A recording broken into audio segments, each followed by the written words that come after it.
தோழமை உறவுகளுக்கு வணக்கம். தந்தை பெரியாரை பற்றி மட்டுமல்ல, மேதகு பிரபாகரன், புட்டம்மான் உள்ளிட்ட பல தமிழின தலைவர்களை தலைகுறைவாக பேசியவர்தான் சீமான். 2009க்கு முன் திமுகவுடன் நிதி பெற்றுக்கொண்டு ஜெயலலிதாவை விமர்சித்தார். 2009க்கு பின் அதிமுகவுடன் நிதி பெற்றுக்கொண்டு திமுகவை விமர்சித்தார். பாஜகவுடன் நிதி பெற்றுக்கொண்டு பெரியாரை விமர்சித்தார். பின்னர் திமுகவிற்காக விஜயகாந்தை விமர்சித்தார். பாமகவிற்காக வேல்முருகனை விமர்சித்தார். அதிமுகவிற்காக ஐயா பழனிடுமாறை விமர்சித்தார். ஓபிஎஸ்ஸுக்காக சசிகலாவை விமர்சித்தார். பின்னர் சசிகலாவிற்காக எடப்பாடியை விமர்சித்தார். அதன் பின் எடப்பாடிக்காக ஓபிஎஸ்ஸை விமர்சித்தார். ஸ்டெர்லைட் துப்பாக்கிச்சூடு நடத்திய போது எடப்பாடி ஆட்சி நல்ல ஆட்சி என்றார். தன் மீது வழக்கு நெருக்கடி வந்தபோது ஸ்டாலின் ஆட்சி சிறப்பாக இருக்கிறது என்றார். ஆளுநரை ஆதரிக்க திமுக ஆட்சியை விமர்சித்தார். எடப்பாடிக்காக அண்ணாமலையை விமர்சித்தார். அண்ணாமலையை காப்பாற்ற திமுகவை விமர்சித்தார்.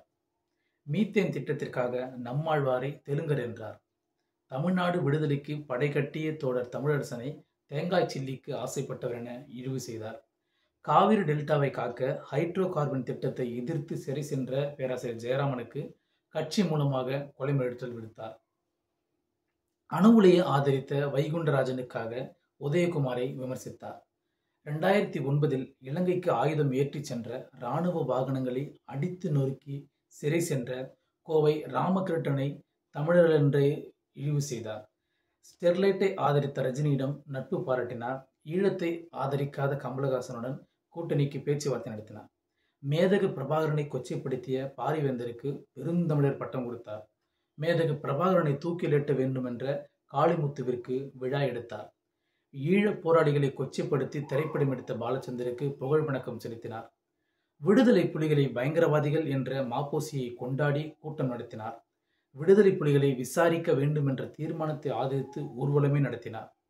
மதுரை மக்கள் எதிர்த்த PRV கிரானைட் முதலாளியை தமிழ் தொழிலதிபர் என பட்டமளித்து ஆதரித்து வந்தார். ராஜபக்சே பேட்டியை ஒளிபரப்பிய தந்தி தொலைக்காட்சியை ஆதரித்தார். பாஜகவிற்காக மும்பையில் பிரச்சாரம் செய்தார். மோடி ஆட்சி நல்லாட்சி என்று தேர்தலில் பேசினார். தமக்கு ஓட்டு போடாத முஸ்லிம்களை கொச்சைப்படுத்தினார். இப்படியாக சீமானுடைய சாதனைகளை பட்டியலிட்டு சொல்லிக்கொண்டே போகலாம். அது மிக மிக நீளமானது. தமிழர் நலனுக்காக உழைத்த பலரை இழிவு செய்தார் சீமான். தமிழின விரோதிகளான சவார்கர், ஹெட்கவார், ராமகோபாலன், ராமசாமி முதல் இன்றைய மோகன் பகவத், சங்கராச்சாரி, சுப்பிரமணிய சுவாமி, குருமூர்த்தி, அர்ஜுன் சம்பத் உள்ளிட்டவர்களை சிறிதும் விமர்சனம் செய்ததில்லை என்பதுதான் சீமானின் தனிச்சிறப்பு. இந்துத்துவ கும்பல் திருவள்ளுவரையும் தமிழ் மொழியும் தமிழ்த்தாய் வாழ்த்தையும் இழிவு செய்த போது கண்டிக்காமல் நட்பு பாராட்டிய தூய செந்தமிழர் சீமான் மட்டுமே. சங்கி என்றால் நண்பன் என்று புது அர்த்தத்தையும் சொன்ன சங்கப்புலவர் சீமான் மட்டும்தான். தமிழ்த்தாய் வாழ்த்தை இழிவு செய்த ஆளுநருக்கு ஆதரவாக தோள்களை உயர்த்தும் மாவீரன் சீமான். எத்தனை பேர் செத்தாலும் தேர்வு உண்டு என்னும் அண்ணாமலை. நெஞ்சார தருவும் இந்துத்துவ போர்ப்படை தளபதி சீமான் தான். இப்படி பல முகங்கள் அவருக்கு உண்டு.